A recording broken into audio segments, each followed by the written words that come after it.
Sa Barangay Binanwaanan sa bayan ng Pili sa Camarines Sur, isa sa mga suliraning pangkalusugan ang kinakaharap ng mga residente, ang mataas na kaso ng high blood o hypertension. Tinatayang nasa 50 hanggang 60% ng mga residente sa naturang barangay ang may hypertension. Isa sa nakakaalarmang bilang na banta sa kalusugan ng komunidad. Ayon kay Marites Barasina, barangay health worker sa nasabing barangay, hindi lamang matatanda ang nakakaranas nito kundi pati na rin ang mga mas bata. Mas marami.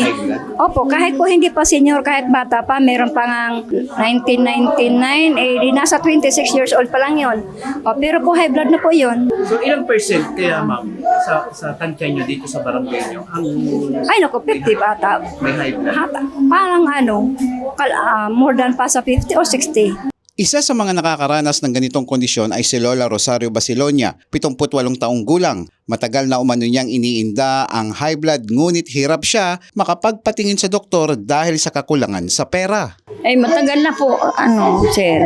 Mga 75 yata yung edad ko nung nagtaas yung BP ko. Tungkol naman sa klase ng gamot na bibilhin ko. Binabayaran nyo? Pag minsan, mga mahigit 1,000. Pag minsan, 500. Ayon sa Provincial Health Office, maraming kadahilanan ang nagdudulot ng hypertension. Maaari itong mamana pero kadalasan ay dahil sa maling lifestyle at pagkain. Kaya payo ng mga eksperto, regular na pagpapakonsulta at pag-eehersisyo. For those patients na diagnose na ng doktor nila with hypertension, mainam po na magpa-check up tayo sa nearest na mga clinics or hospitals for you to have medications na para sa kondisyon ninyo. And also, yung laboratories, so we are very thankful with our provincial government for providing us all the necessary na mga services para magkaroon ng malusog na komunidad. So, importante yung quarterly or biannually na pagpapacheck up ng dugo, ECG or X-ray, especially for those with chronically na may hypertension. And apart from that as well, yung pagkain.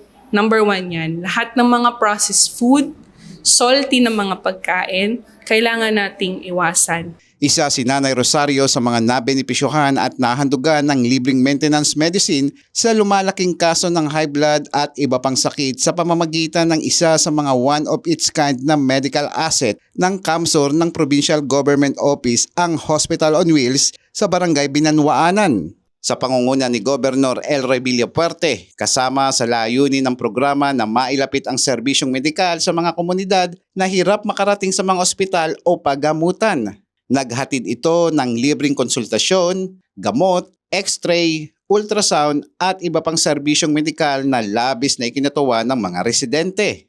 Malaking bagay nga yan, sir. Kasi walang gastos. Bibigyan kang mga gamot, walang babayaran. Kaya yan, malaking tulong sa amin. Kulao na tabang tabako sana ni Pirmi ang sarong bisis na ginibulig di sa Binanwaanan. Kaya ako nagpapasalamat talaga kay Elroy Villapuerte sa iyang mga planong araw kani, lalo na sa ikakaray kang salud kang mga taga-barangay, lalo na sa barangay mi nabako sa ng sarong bisis nagkaigwang medical mission digdi kada kun lang bisis. Kaya dakulang kapasalamatan mi sa iya. Paaram ko na iyo talaga yan ang objeto kang mga Villapuerte na makatabang sa tao, lalo na po digdi sa Binanwaanan. Nag-aram kong nagkaigwang mga may mga hilang digdi, as in dahil na sindamado mampaman sa sentro. Ang Hospital on Wheels ay bahagi ng Extensive Healthcare on the Go program ng probinsya para tiyakin na ang bawat Camarinense saan mang barangay ay may pantay-pantay na akses sa serbisyong pangkalusugan. Eli Balbin, CSN.